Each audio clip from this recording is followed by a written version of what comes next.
Welcome to Conversations on the Future of Democracy, a series sponsored by the John W. Kluge Center at the Library of Congress. My name is John Haskell, director of the Kluge Center. Today, we are discussing a recent book by political scientists Francis Lee and James Curry, The Limits of Party, Congress and Lawmaking in a Polarized Era. We are joined by the authors. Francis Lee is professor of politics and public affairs at Princeton University. In 2019, Lee was Kluge Chair in American Law and Governance here at the Library of Congress. Previously, she taught at the University of Maryland and Case Western Reserve University. In 2016, she wrote the influential Insecure Majorities, Congress and the Perpetual campaign.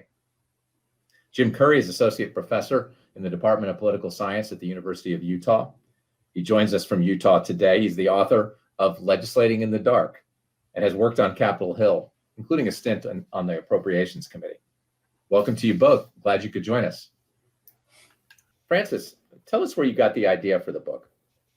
Well, we started working on the book when we were asked to write a paper for a conference in 2016 focused on the problems of American democracy. And so the ask for the paper was to write something about how the rise of partisanship in Congress and the strengthening of congressional leaders had changed legislative entrepreneurship in Congress, meaning, how it had altered individual members' ability to make things happen inside the legislative branch. We started doing interviews that summer and started looking at some data specifically on the patterns of support and opposition on enactments, meaning the measures that actually passed the Congress. And what we found surprised us, that more laws were not passing on party line votes. In fact, the levels of bipartisanship on lawmaking had not changed. The individuals we were interviewing expressed to us that making a law was still mostly the same, meaning that you generally needed to build bipartisan coalitions of support in order to achieve an enactment. So this prompted us to take a deeper look. That we went into the project sort of assuming that stronger parties and stronger congressional leaders would be able to get to accomplish more, and that we would see more partisanship on lawmaking outcomes. That there's a long tradition of scholarship that would have suggested that's exactly how Congress should work. But what we found was more continuity than change. That the Madisonian barriers that get in the way of parties achieving their desired outcomes in the American constitutional system were still holding and still forcing compromise. So Jim, when you, Francis alluded to some of the interviews you did, were you interviewing staff and members of Congress? Also, what other types of sources did you use? Just kind of a process question about how you all went about this effort. Yeah, on the interviews, we interviewed both members of Congress and staff. It started out often with a lot of members of Congress, a lot of primarily long-serving members of Congress, I think, constituted our initial interviews, and then staff interviews became more common as we went along. And these were people who serve in important positions in Congress for a very long time. These are the type of people who would have been involved in high-level negotiations on major legislation. These were people who were staff for party leaders or committee chairs, impactful senior lawmakers in general. Some of them had experience on both sides of the Capitol. Some of them had experiences on both sides of Pennsylvania Avenue. Others spent time on K Street too. So these are people who knew Washington and knew lawmaking really well. But we dug into so much other data too. We put together data on roll call votes, on enactments. We built an original data set of the parties in Congress, their stated congressional agenda priorities. And we looked at their levels of success and failures in each of these. We looked at data, we collected new data on the processes and procedures that majorities use to push their laws through Congress. We even looked at how lawmakers talked about legislative successes in the media. So we really compiled a lot of first-person perspectives from lawmakers and staff who had been involved in major lawmaking over the years, as well as looking at a slew of data from a variety of perspectives and a variety of angles on how lawmaking has worked over the years. Francis, sometimes academic scholars are criticized for not getting the practitioner's perspective, for not really hearing from the people actually on the ground. How would you express the significance of your ability to speak to members and to speak to high-level staff? What exactly was the added value to your project, Frances? Well, it's critical for interpretation of data. I mean, we can collect data on, the patterns of support and opposition on lawmaking. We can collect data on party agendas. We can look at what members say in the news media, the comments they give in public. But unless you talk to people involved in legislative negotiations, you really can't understand what's going on. They are the ones that shed light on the motivations and on their views about what they expect to accomplish, why they took or approached things the way they did, that took the strategies that they took. That only that kind of research can really answer the questions. There's, I think, too much of a tendency for political scientists in particular to focus on what you can count, what you can measure, with via numbers. But if for purposes of interpretation, there's no substitute for talking to the players.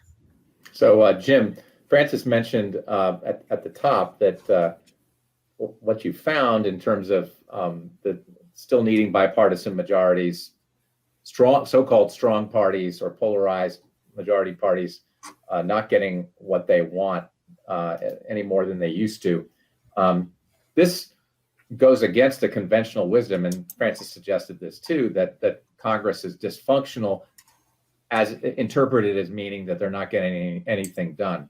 So how are you coming back? You must have received criticisms about how this goes against the conventional wisdom, because the conventional wisdom is deeply entrenched. What have you been saying to your critics, Jim? Well, and you're right.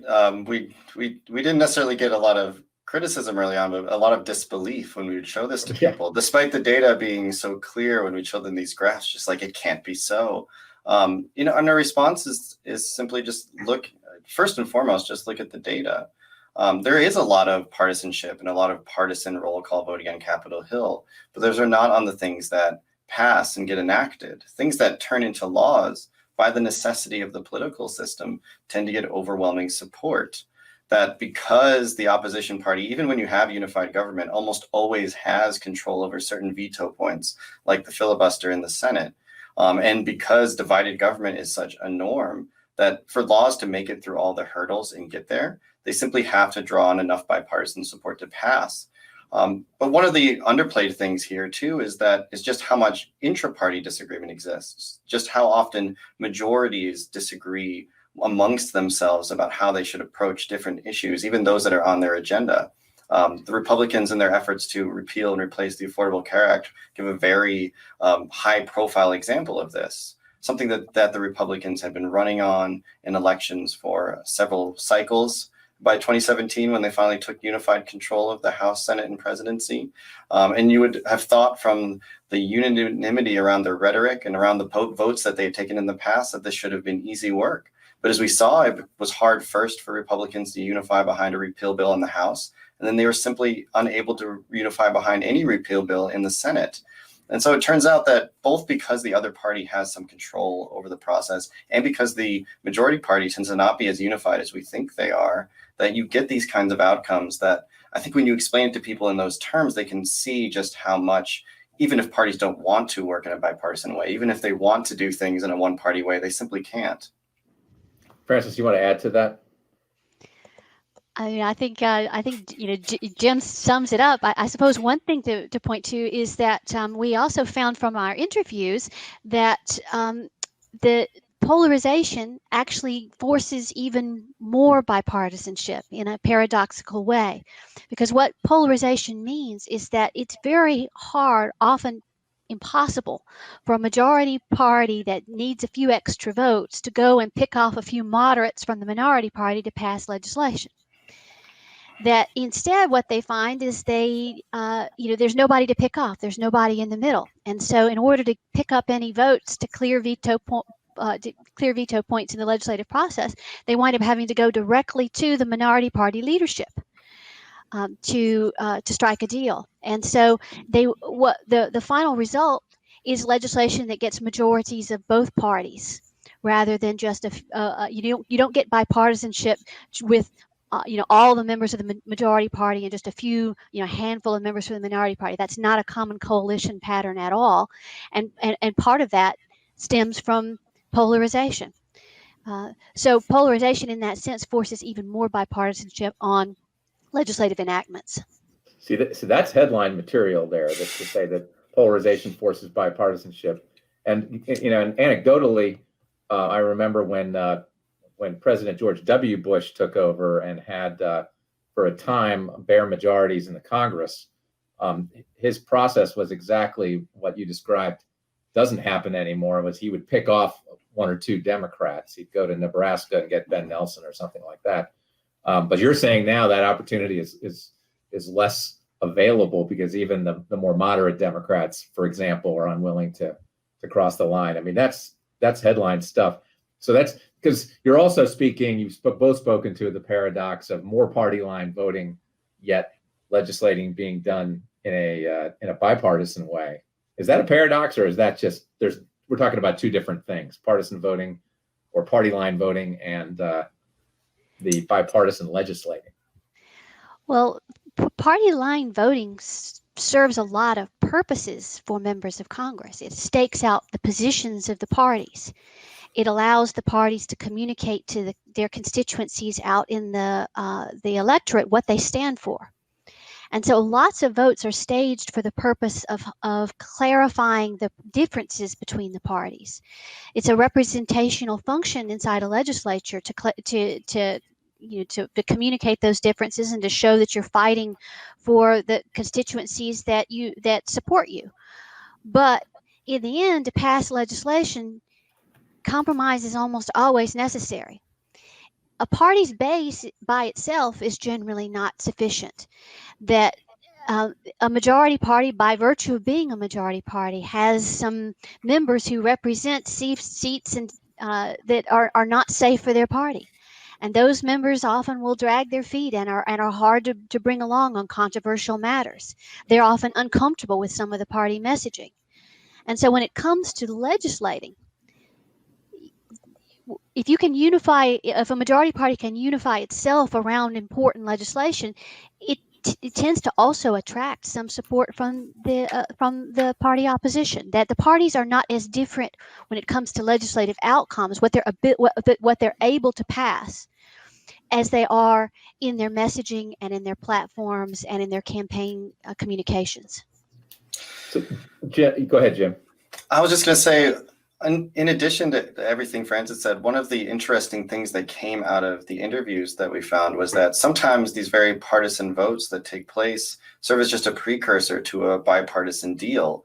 And for a number of reasons, sometimes it's to sort of place a marker on what the party would like to do or show that they can unify their party behind certain items on a potential future package. But sometimes it's also just to give members of Congress who want to vote for something more partisan and more hardline the opportunity to do so, even though the congressional leaders and the individuals involved in the high-level negotiations know that they're going to have to back off that into something more compromised down the line. And this way they can have it both ways. Members can vote for the thing that they really, really wanted, the big package, the $3 trillion COVID relief package, even though that's not the type of thing that's going to, in anyone's mind, be able to get through the House and the Senate and get a presidential signature. Mm-hmm. Now, I've talked to members of both parties about your findings, and Jim, you use the word disbelief. I don't know whether you were talking about members, and they are. What I wrote down was surprised, at least in part, because they're so frustrated with the institution they're working in. So, why do you think that is? What are they frustrated about? If more or less legislating is happening, the end game is happening in legislation the way it used to. Well, the legislative process has always been frustrating. That you just get a shadow of what you really want in most cases. I mean, that's the experience. members are continually faced with the dilemma of whether to accept, just a small share of what they really wanted to do, or whether just to hold out in hopes that in the future they'll be able to get a larger package. That, how far do you go down into a compromise is the classic legislative dilemma, and so the process is just inherently very difficult, and few members are just genuinely happy with what they're able to achieve. So I think you need to take that as sort of a baseline. It's just very hard. It's a bicameral system, divided power, often divided government. So in fact, that's the typical state of affairs in our polarized era. So when you think about the composition of our parties today and where there's overlap, what they agree on and what they don't agree on, it's quite clear that it's going to be a challenge to reach a bipartisan agreement, those agreements which are in turn necessary to legislate. So members find this a frustrating environment. I also think that members' own perceptions of the legislature are shaped by the media coverage that they receive. That members of Congress are very attentive to how they're being covered and how their institution is being covered. And news focuses on conflict. And legislative successes get very little attention when they are achieved in a bipartisan way. They'll get a story or two and then we move on. And so the continual headline that comes out of the legislative branch at all times is about, where members are at loggerheads and where they're disagreeing and the stalemates that are ongoing, and the breakthroughs, less attention. So that also could combine with members' own personal experience of frustration, and then a news narrative that naturally focuses on points of conflict. I think between those two things, it shapes a narrative of legislative dysfunction that is out of step with the reality. It's not to say that Congress is achieving everything we need from it as an institution of democracy, but it's to point out that it hasn't changed that much, that it has long been frustrating for members to achieve what they'd like to see in terms of national policy. Jim, is the disappearance of regular order contributing to the attitude of members? Yes, I think so. I think the fact that Congress less often uses the so-called regular order processes, the fact that power and decision-making has centralized in party leadership is added to the frustration that most members of Congress feel. The centralization of the process doesn't mean that Congress passes more partisan laws, but it does mean that it's more difficult for your typical member of Congress, your typical rank and file members of the House and the Senate to get involved in major legislative negotiations and influence major legislative outcomes. They don't have the same kinds of opportunities to get involved as they did in the past. They can't simply get involved by participating in, say, a freewheeling committee markup or by offering their preferred amendments to part of a bill on the floor. Those opportunities have largely been closed off compared to the 1970s or 1980s. Instead, they have to work behind the scenes, which is where most major legislative negotiations take place. They have to be able to get the attention of their party leaders or of a committee chair who's leading the negotiations. They have to convince them to include their ideas and their priorities in the bill, or they have to have enough lawmakers who are willing to go along with them in order to force the leadership to put their priorities and their ideas in the bills. And this is very difficult, and it's especially difficult for newer members, for backbenchers, for folks who might be out of step with what their party would prefer to do on an issue, and that undoubtedly creates a great deal of frustration. So you're getting at a more party leader centralized legislative process. Frances, do you have any thoughts on what the impact of that is? Well, there's no question that the legislative process today has changed dramatically. That Congress does not work in the same way that it did in the 1970s and 1980s. The decline of regular order is a real thing. That's not just a story about Congress. That has occurred. It used to be that legislation that passed Congress went through a regular markup in committee. Now a large share of what passes never saw a committee markup. So, and the range of changes in the process are extensive. The leaders are more dominant in the process. We found that even when we were looking at comments on legislation that passes the House or the Senate, the news coverage that what are members saying about the legislation. We found that in recent years it's the leaders who are asked to comment more, that members have less opportunity to be called on to explain or to comment on legislation than in the past, because it's sort of understood that the leaders are the ones putting the deals together.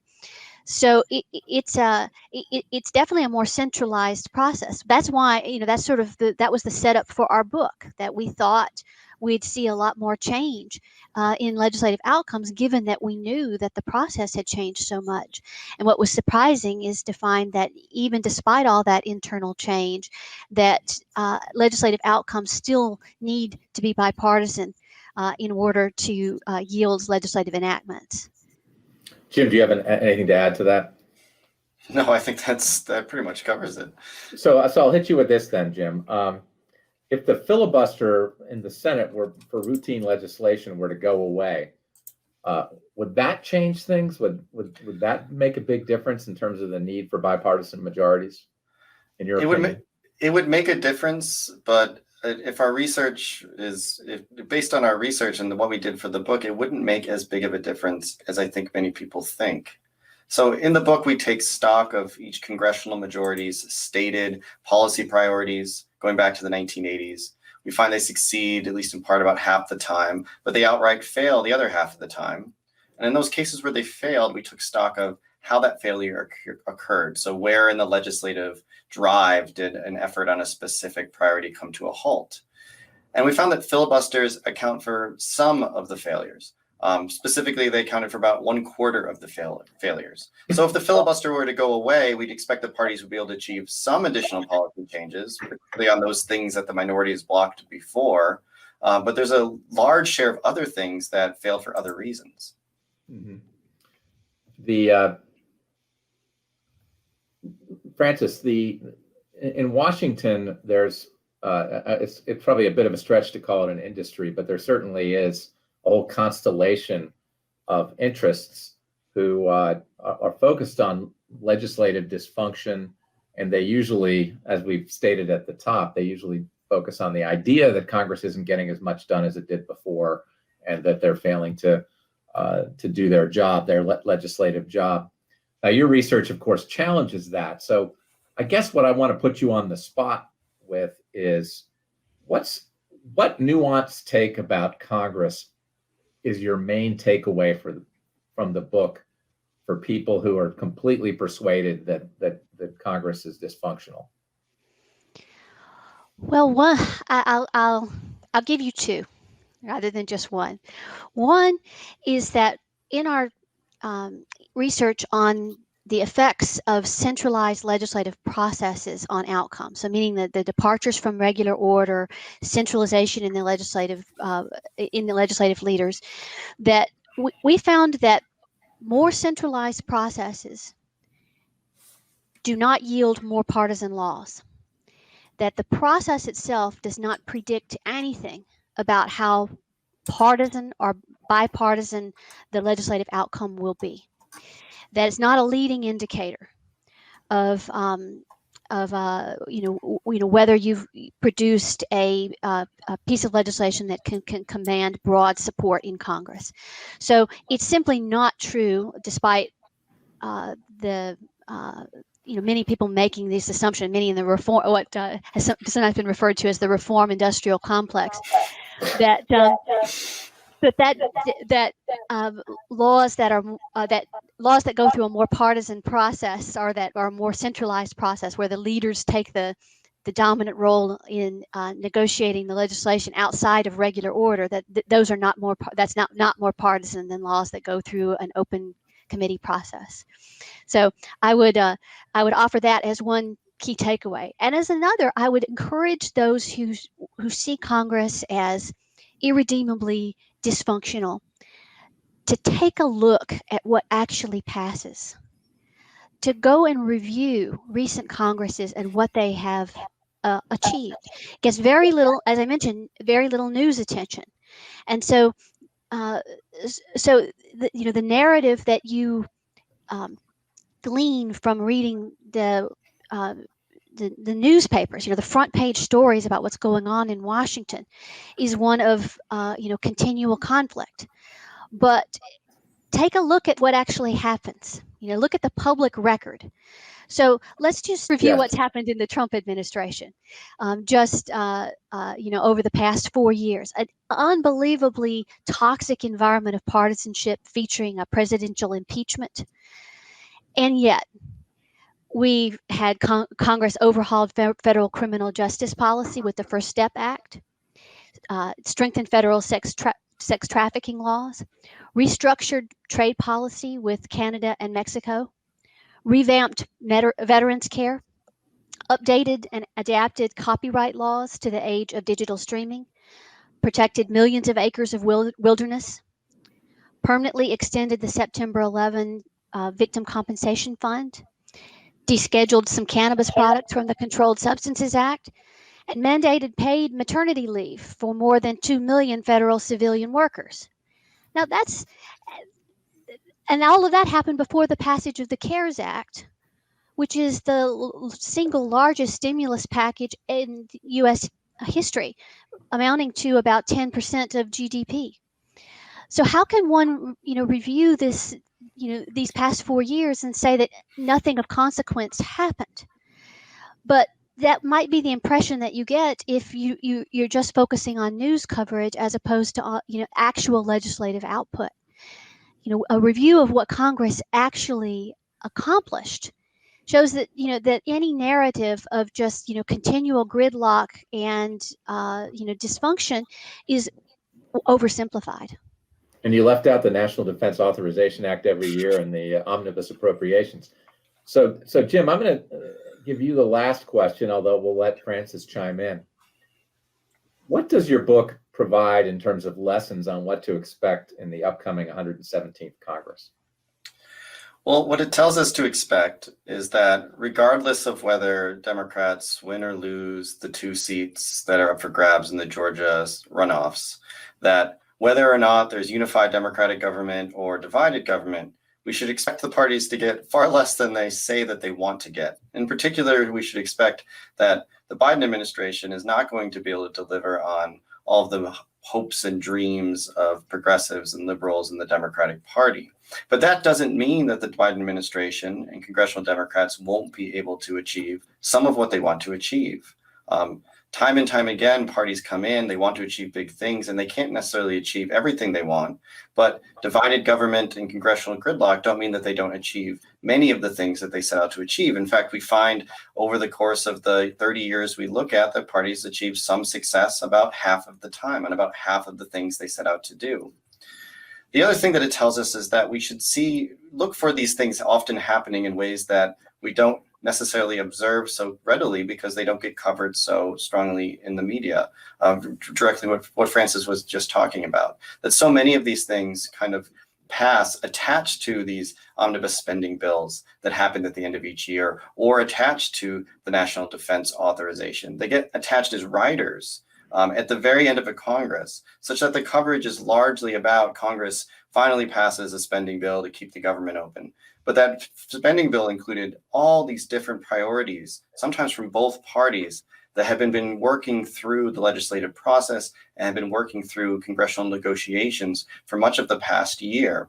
And so we should, if we want to actually take stock of what happens in the 117th Congress, we need to be really attentive to the things that get passed in these large packages, often at the end of the year and often without a whole lot of coverage. Any last word, Francis? No, I think we've covered it. Well, this has been a fascinating conversation. We at the library thank you both for joining us for the Conversations on the Future of Democracy series. And we all wish you very well. Thank you. Thanks, John. Thanks, John.